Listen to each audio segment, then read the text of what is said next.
Egypt is a country whose location links the northeastern part of Africa and the southwestern part of Asia. Due to its ancient civilizations and grand monuments, it has come to be a famous destination for tourism and archaeology. Egypt hosts millions of tourists each year. These tourists troop to experience sites and artifacts like the pyramids and their contents. Sadly, not all Egyptian artifacts can be found in Egypt. You may have to travel to other countries like England to see some of them. However, these sites and artifacts have something in common. They tend to be a lot of work for scientists to decipher. Let's take a look at some of these, grouping them into three: the papyri, the tombs, and the sites. A papyrus is an ancient writing surface, like thick paper, made from the pith of a papyrus plant. Archaeologists have unearthed various papyri of ancient Egyptian origin. They help scientists understand the language and the way of life of ancient Egyptians. These are some famous papyri. Oxyrhynchus papyri. These are a collection of thousands of papyri excavated by Bernard Grenfell and Arthur Hunt between 1896 and 1907 at the site of Oxyrhynchus. Since the discovery, scholars have worked continuously to decipher and publish the contents of these papyri in volumes. These papyri represent 7 centuries of Greco-Egyptian life. The papyri are a collection of texts, including codes, edicts, registers, official correspondence, census returns, tax assessments, petitions, court records, sales, and private letters. The Rosetta Stone. Though not a papyrus, the Rosetta Stone also contains texts that help scientists gaze at the lifestyle of the ancient Egyptians. The stone is a broken part of a bigger stone slab. It was found by soldiers in Napoleon Bonaparte's army on the 15th of July, 1799, while the French military leader and his army campaigned in Egypt. The soldiers found it while digging the foundations of an addition to a fort near the town of Rashid or Rosetta in the Nile Delta. The officer in charge was called Pierre-François Bouchard. The British took control of the stone after Napoleon's defeat. What was special about the stone was it contained a decree from an ancient pharaoh, Ptolemy V. The decree on the stone served to affirm the royal cult of the 13-year-old Ptolemy V on the first anniversary of his coronation in 196 BC. The decree was written in 3 different writing formats: hieroglyphs, Demotic, and Ancient Greek. Since hieroglyphs were a lost writing style at that time, the Greek text on the stone helped scholars understand how hieroglyphs worked. The Rosetta Stone has been on display in the British Museum since 1802. Tombs. When asked about ancient Egypt, our minds instinctively go to the pyramids, especially the Great Pyramid of Giza. There is a total of 118 different identifiable pyramids from ancient Egypt. As grand as the pyramids are, they were used as monuments to hold the tombs of the pharaohs. Let's look at some of these tombs, starting with the most famous, the tomb of Tutankhamun. King Tutankhamun reigned in Egypt from 1336 to 1327 BC. Though not traditionally one of the most influential pharaohs of ancient Egypt, King Tut's fame exploded after his tomb was found in 1922 by British archaeologist Howard Carter. King Tut's over 3,000-year-old tomb was found relatively intact, the only tomb in the Egyptian Valley of Kings to be found in such conditions. King Tut's tomb was relatively small. It held approximately 5,000 artifacts that were discovered inside, stacked very tightly. These included objects that Tutankhamun would have used in his daily life, such as clothes, jewelry, cosmetics, and weapons. The Silver Pharaoh. Susenus I ruled ancient Egypt from 1039 to 990 BC.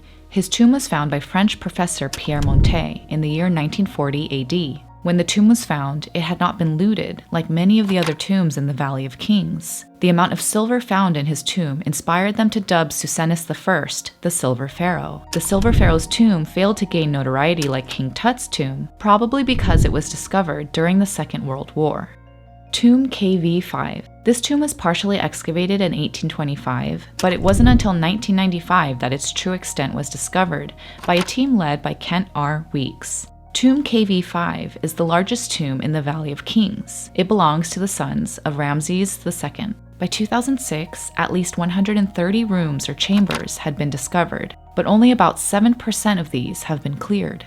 Hidden chamber in the Pyramid of Giza. The largest pyramid in Egypt was built by the pharaoh Khufu about 4,500 years ago. The pyramid is up to 458 feet high. The pyramid is credited among the ancient 7 standing wonders of the world. Recently, a team of researchers found something strange in Khufu's pyramid. In addition to the previously discovered chambers for the king and queen, the researchers found a chamber that baffled them. They tagged it the Void. The hidden void was located above the Grand Gallery, having a minimum length of 30 meters. The discovery of the void was confirmed by 3 independent research groups from different points of view. Sites. Ancient Egypt boasted several beautiful settlements. They were a sight to behold back then, but over thousands of years, they have been lost. Some are buried in the desert sand. Let's explore some of them.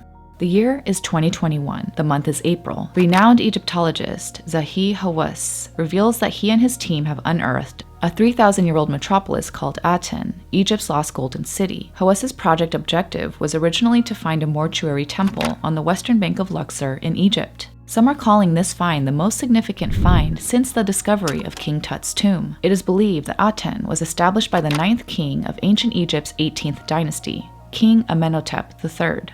The discovery helps scientists look into the lives of the ancient Egyptians that lived during this period, when the Egyptian empire was at its wealthiest. Hawass's team unearthed the site of a large city in a good condition, with almost complete walls and rooms filled with tools of daily use. It is said that the entire city was lost to the sands of Egypt. Items discovered in Aten include valuable archaeological finds such as colored pottery, jewelry, and mud bricks bearing seals of Amenhotep III. The Labyrinth of Hawara. This I have actually seen, a work beyond words. For if anyone put together the buildings of the Greeks and display of their labors, they would seem lesser in both effort and expense to this labyrinth. Even the pyramids are beyond words, and each was equal to many and mighty works of the Greeks. Yet the labyrinth surpasses even the pyramids. These words were spoken by Herodotus, a Greek historian and geographer, who lived between 484 and 425 BC. He spoke those words about the Labyrinth of Hawara after he experienced the labyrinth's splendor for himself. Thousands of years later, the labyrinth was lost, much like the city of Aten. Herodotus stated that the labyrinth was situated a little above the lake of Moeris and nearly opposite to that which is called the City of Crocodiles. The labyrinth is said to be an extraordinary underground complex that could hold the key to mankind's history. It is said that there we could find details about unknown civilizations in history, great empires, and rulers that lived on the planet before history as we know it began.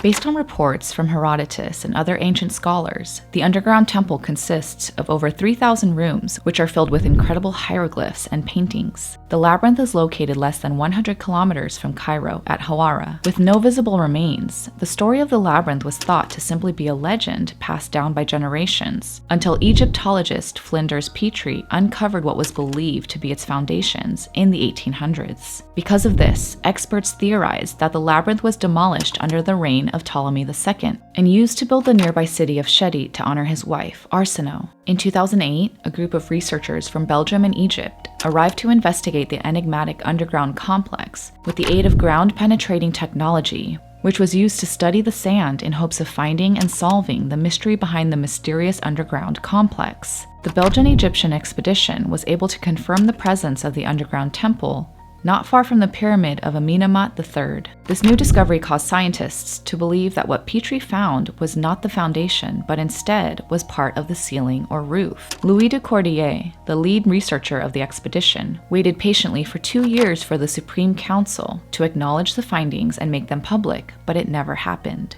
We've come to the end of our exploration, but before we leave, let's look at one more artifact: Khufu's ship. The Khufu ship is an intact, full-size solar bark from ancient Egypt. It was sealed into a pit at the foot of the Great Pyramid of Pharaoh Khufu around 2500 BC. It is one of the oldest, largest, and best-preserved vessels from ancient times. Even though it's over 4,000 years old, it would still sail easily if put on a lake or river. The ship was preserved in the Giza Solar Boat Museum, but was relocated to the Grand Egyptian Museum in August 2021.